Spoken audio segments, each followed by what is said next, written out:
सुनिए, अभी तक आप वर्ग संख्या क्या है, पूर्ण वर्ग संख्या क्या है, यदि दो क्रमागत संख्या है जैसे 1 का स्क्वायर 2 का स्क्वायर दिया गया है तो इसके बीच में कितनी प्राकृत संख्या होगी, या फिर किसी विषम संख्या को हम कैसे, किसी वर्ग संख्या को, हाँ किसी पूर्ण वर्ग संख्या को हम कैसे विषम संख्या के जोड़ के रूप में या फिर घटाव के रूप में लिख सकते हैं, अभी आपने सीख लिया।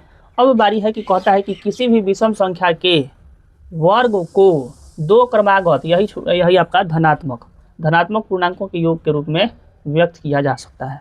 अब एक एक बात को समझना है। बताइए, किसी भी विषम संख्या, तो विषम संख्या कहाँ से शुरू होता है? 1 से।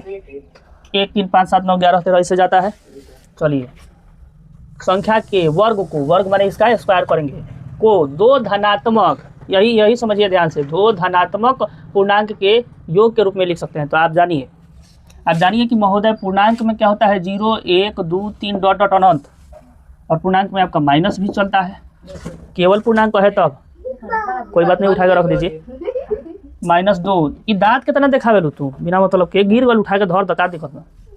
-3, ये भी आपका अनंत तक चलेगा ना जी, यह भी आपका अनंत तक चलेगा। लेकिन इसमें थोड़ा सा अगर आप ध्यान दें, हेलो, इसमें थोड़ा सा अगर आप ध्यान दें तो कहता है कि क्रमागत तो होइबे करेगा, दो क्रमागत धनात्मक, तो धनात्मक जैसे कहा था यहाँ से कट गया। 0 तो 0 होता है ना, धनात्मक होता है ना ऋणात्मक होता है, नहीं ना होता है जी, 1 से धनात्मक होता है। जैसे ही धनात्मक कह दिया तो ई वाला पार्ट कट जाएगा, माने हम कोई ऐसा विषम संख्या नहीं लिखेंगे जिसमें 0 आ चाहे इसके नीचे वाला सब शामिल हो। तो इसीलिए हमारा उदाहरण इस टाइप का जो शुरू होता है 3 से शुरू होता है, क्योंकि आप देखो 1 के बाद वाला विषम संख्या 3 है ना जी, अगर 1 को हम लेते हैं तो इसको भी लिखा जा सकता है 0 और +1 के रूप में, लेकिन 0 तो धनात्मक नहीं है, 0 ना धनात्मक है ना ऋणात्मक है, 0 तो 0 है, समझ गए। इसलिए आपके किताब में भी या फिर कहीं पर में भी इस वाले को उदाहरण से नहीं लिया जाता है, यहाँ से आपका शुरू किया जाता है, समझ गए। अब इस बात को आप समझिए, हालांकि समझाई इसको भी देते हैं, लेकिन उदाहरण में जब भी धनात्मक का बात किया है तो इसको हम नहीं लेंगे, क्योंकि 0 धनात्मक में नहीं आता है, बार बार हम बोल दिए। चलिए, अब इसके बाद कौन है, तो 3।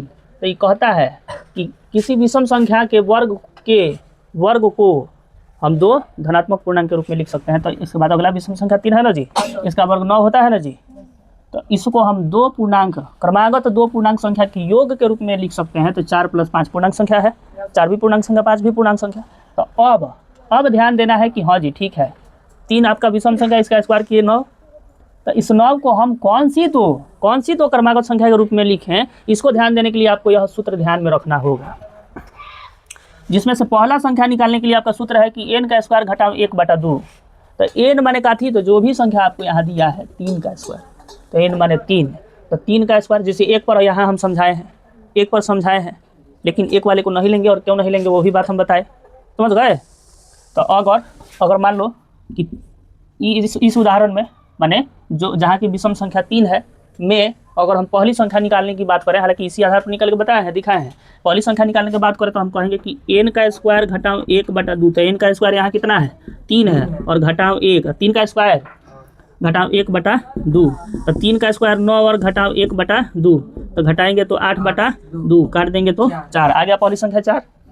चलिए, दूसरी संख्या निकालने के लिए इसी का उल्टा कर देते हैं, चिन्ह उल्टा, माने माइनस है तो प्लस, माने n का स्क्वायर +1/2, और n माने बउआ कितना 3, तो 3 का स्क्वायर +1/2, 3 का स्क्वायर कितना होता है 9 + 1/2, 9 को एगो 10 को बटा 2, काट देंगे तो कितना बार में 5 बार में आ गया, दूसरा संख्या 5 और पहला संख्या 4, समझ गए। तो ये आपका सूत्र सब में चलेगा कि अगर किसी भी विषम संख्या का वर्ग किया गया हो और उस वर्ग को हम धनात्मक पूर्णांक संख्या, दो क्रमागत धनात्मक पूर्णांक संख्या के योग के रूप में लिखना चाहते हैं, तो उसमें से क्रमागत माने आप जानते हैं 3 4 5 6 7 8, जो तुरंत बाद आए वही ना क्रमागत होता है।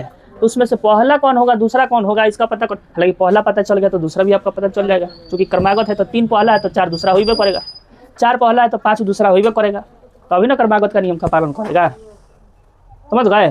तो इसलिए मान लो पहला निकालने के लिए हम क्या करते हैं, तो जो भी संख्या n है तो n का स्क्वायर घटाओ 1/2, दिमाग में सेट कर लेना है बिल्कुल।